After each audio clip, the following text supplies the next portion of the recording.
नीलकंठ वर्णी की बाल्यकाल की कहानी प्रेरणादायक और अद्वितीय है, जिसमें उनके त्याग, समर्पण और आध्यात्मिकता की गहरी झलक मिलती है।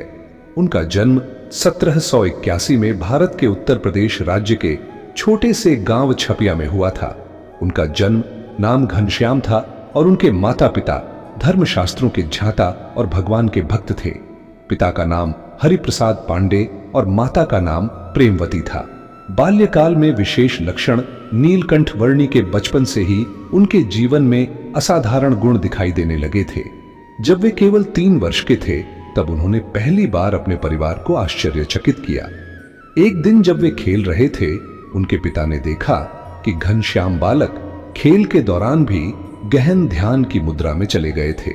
बाल्यकाल में ही वे अक्सर ध्यान में लीन रहते थे और उनका मन सदा भगवान में रहता था। उनके बाल्यकाल के कई प्रसंग हैं, जिनमें उन्होंने अपनी असाधारण बुद्धिमत्ता और दिव्यता का प्रदर्शन किया। एक बार जब घनश्याम बालक बीमार पड़ गए, तब उनके माता पिता ने कई चिकित्सकों से उनका इलाज करवाया, परंतु कोई लाभ नहीं हुआ। अंततः एक संत ने उन्हें सुझाव दिया कि घनश्याम भगवान के अवतार हैं और उनकी बीमारी किसी साधारण कारण से नहीं, बल्कि उनकी आध्यात्मिक यात्रा के संकेत स्वरूप है। यह सुनकर उनके माता पिता ने उनके प्रति और भी श्रद्धा प्रकट की। बाल्यकाल के महत्वपूर्ण प्रसंग, शिक्षा और ज्ञान। घनश्याम बाल्यकाल से ही शिक्षा में अत्यधिक निपुण थे। वे धार्मिक ग्रंथों का अध्ययन करते और गूढ़ ज्ञान को बहुत ही सरलता से समझ जाते थे। उनकी विलक्षण बुद्धिमत्ता को देखकर उनके गुरु भी चकित रह जाते थे। 8 वर्ष की आयु में ही उन्होंने वेद, उपनिषद और अन्य धार्मिक ग्रंथों का गहन अध्ययन कर लिया था। यज्ञ और धार्मिक संस्कार। घनश्याम का धार्मिक संस्कार उनके परिवार द्वारा ही प्रारंभ हुआ था। उनके पिता उन्हें बचपन से ही धार्मिक अनुष्ठानों और यज्ञों में सम्मिलित करते थे। एक दिन जब उनके गांव में एक बड़ा यज्ञ आयोजित किया गया, तो घनश्याम ने वहां के विद्वानों से कई गूढ़ प्रश्न पूछे, जिनका उत्तर विद्वान भी देने में असमर्थ रहे।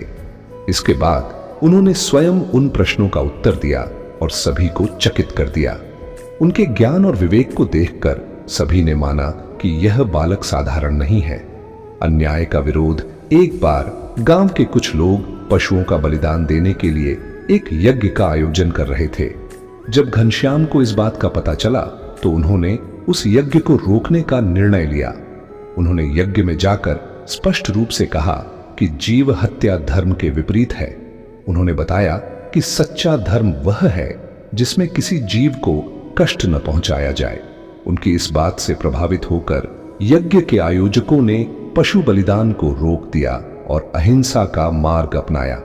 नीलकंठ वर्णी की यात्रा। जब घनश्याम 11 वर्ष के हुए, तब उन्होंने अपना घर और परिवार छोड़कर संन्यास लेने का निर्णय किया। उन्होंने अपने माता पिता से आज्ञा लेकर एक तपस्वी जीवन की ओर कदम बढ़ाया। उन्होंने अपना नाम नीलकंठ रख लिया और भारत की यात्रा पर निकल पड़े। नीलकंठ वर्णी ने अपनी यात्रा के दौरान हिमालय से लेकर दक्षिण भारत तक पैदल यात्रा की। इस दौरान उन्होंने न केवल अनेक कठिनाइयों का सामना किया, बल्कि अनेक संतों और विद्वानों से भी मिलकर उनसे ज्ञान अर्जित किया। उन्होंने तपस्या, ध्यान और साधना के माध्यम से आत्म साक्षात्कार की दिशा में कदम बढ़ाया। कठिन तपस्या। नीलकंठ वर्णी ने हिमालय के घने जंगलों में कठिन तपस्या की। वे घने जंगलों में अकेले रहते, बिना किसी भौतिक सुविधाओं के। कई दिनों तक वे अन्न जल का त्याग कर तपस्या में लीन रहते। इस कठिन साधना के दौरान उन्होंने अपनी आत्मा को परमात्मा से जोड़ने का प्रयास किया। उनके जीवन की यह यात्रा एक गहरी आंतरिक खोज थी, जिसमें वे सत्य और धर्म की खोज में थे। दक्षिण भारत की यात्रा। अपनी यात्रा के दौरान नीलकंठ वर्णी दक्षिण भारत के विभिन्न मंदिरों और तीर्थ स्थानों पर गए। वहां उन्होंने कई धार्मिक विद्वानों और संतों से मुलाकात की। उनकी यात्रा का एक महत्वपूर्ण उद्देश्य था यह जानना कि कौन सा मार्ग सत्य और धर्म का है। उन्होंने विभिन्न मत संप्रदायों का अध्ययन किया और यह जानने का प्रयास किया कि कौन सा मार्ग सच्ची मुक्ति की ओर ले जाता है। उनकी इस खोज में उन्हें कई शिक्षाएं मिली, परंतु उन्होंने किसी भी एक मत को पूरी तरह स्वीकार नहीं किया। समाज सेवा नीलकंठ वर्णी केवल आत्मिक साधना तक सीमित नहीं रहे।